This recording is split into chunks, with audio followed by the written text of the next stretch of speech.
Thank you for reviewing Introduction to Numbers, Obedience and Rebellion.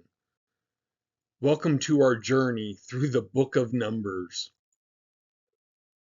This book is not just a record of ancient wanderings. It's a vivid, sometimes gritty account of what it means to grow up as God's people.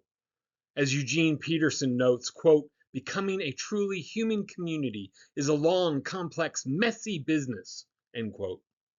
Numbers shows us the reality of living in community, honoring God, practicing justice, learning to deal with sin, and following God's commands into a future of blessing, all without illusion.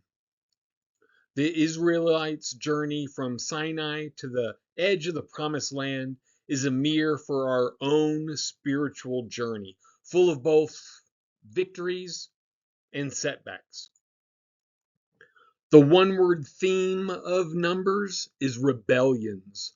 The book centers on Israel's repeated failure to enter the land by faith, resulting in wasted years and lost lives for a rebellious generation.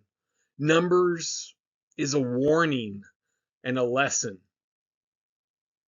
Obedience brings blessing and progress, while rebellion leads to delay and loss. The text is honest about the cost of disobedience, but also about God's persistent call to faithfulness.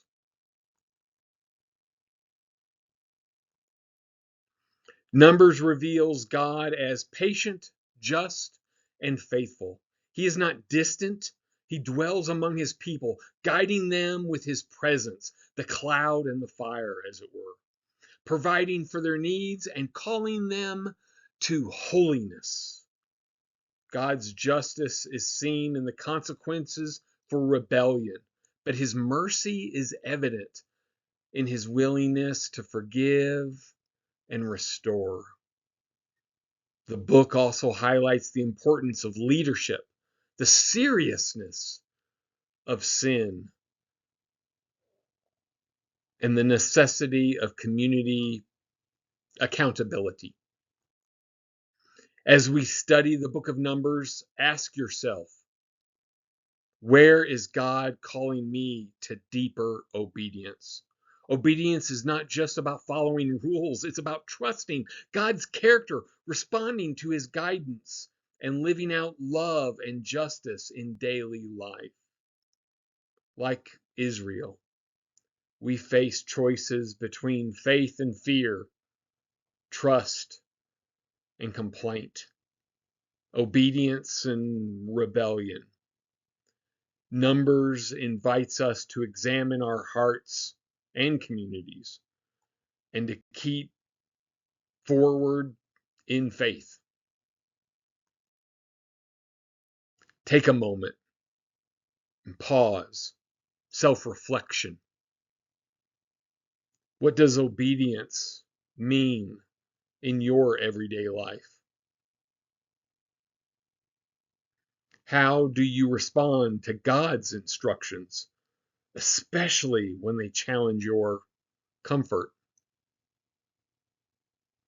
Where do you see yourself in the story of a community learning to follow God?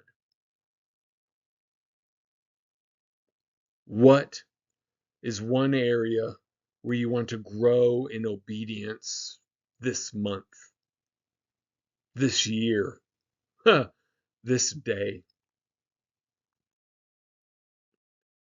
Thank you for looking at the book of Numbers, a journey through the book of Numbers about obedience and rebellion.